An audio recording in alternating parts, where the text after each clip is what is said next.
Infinity war में अंतिम लड़ाई के दौरान जब थैनोस की सेना वकांडा पर आक्रमण करती है, अगर आप ध्यान दें तो हम देख सकते हैं कि कैप्टन का सूट हल्का क्षतिग्रस्त है, जिससे सूट में इस्तेमाल किए गए कुछ पैमाने प्रकट होते हैं, जिसे हमने एंड गेम के दौरान भी देखा था।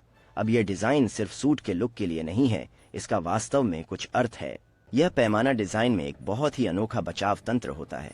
विचार यह है कि जो भी इसे टक्कर देगा, ऊर्जा कई पैमानों पर वितरित हो जाएगी, जिससे किसी एक स्थान पर प्रभाव कम हो जाएगा। 2. चेक गणराज्य। कैप्टन अमेरिका के सूट की प्लेटें वास्तव में विब्रेनियम की बनी थीं, इसलिए ब्लैक पैंथर में जब शूरी टीचल्ला को अपने नए आविष्कार दिखा रही थीं, हम देख सकते हैं कि वही छाती का प्लेट कैप्टन के नए सूट के रूप में शूरी के आविष्कारों में से एक है, जो स्पष्टतः वाइब्रेनियम का बना था। और अगर आप ध्यान दें तो कप्तान के पुराने सूट में ये छाती के पैटर्न नहीं थे, और जब उसने सिविल वॉर में वकांडा में बकी को लाया था तब उसका सूट पुराने जैसा ही सामान्य था। तो मुझे लगता है कि जब वह सिविल वॉर में बकी के टूटे हाथ का इलाज ढूंढने वांडा पहुंचे थे, तब शूरी ने उसके सूट को अपग्रेड किया था।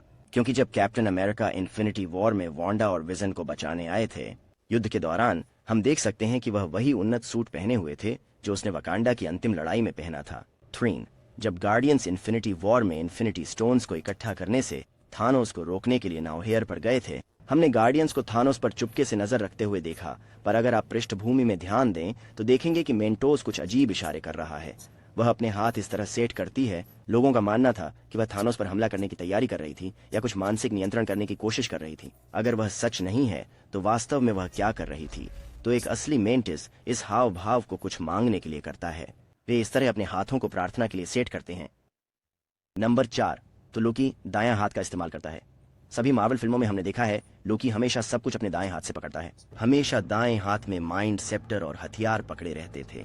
एक बार ऐसा अवसर था जब उसने अपने बाएं हाथ का इस्तेमाल किया। जब वह थैनोस को छुरा घोंपता है, वह अपने दाएं हाथ के बजाय बाएं हाथ का इस्तेमाल करता है। पर क्यों वह ऐसा करेगा जबकि उसके दाएं हाथ में ज्यादा ताकत है? एक संभावना यह है कि उसने एब नीमो के द्वारा पता लगाए जाने से बचने के लिए ऐसा किया, जो उसकी दाईं ओर स्थित था और उसके चाकू को प्रक्षेपित करने की क्रिया का साक्षी रहा होगा। यहाँ लेकिन ध्यान दें कि प्रॉक्सिमा मिडनाइट और कोर्वस क्लेव उसकी बाईं ओर खड़े थे। इसके साथ ही वे उसे छुरा फेंकते हुए भी पकड़ सकते थे, पर फिर भी उसने इसे अपने बाएं हाथ से किया। इसलिए मेरा सिद्धांत है कि यह असली स्थान नहीं था।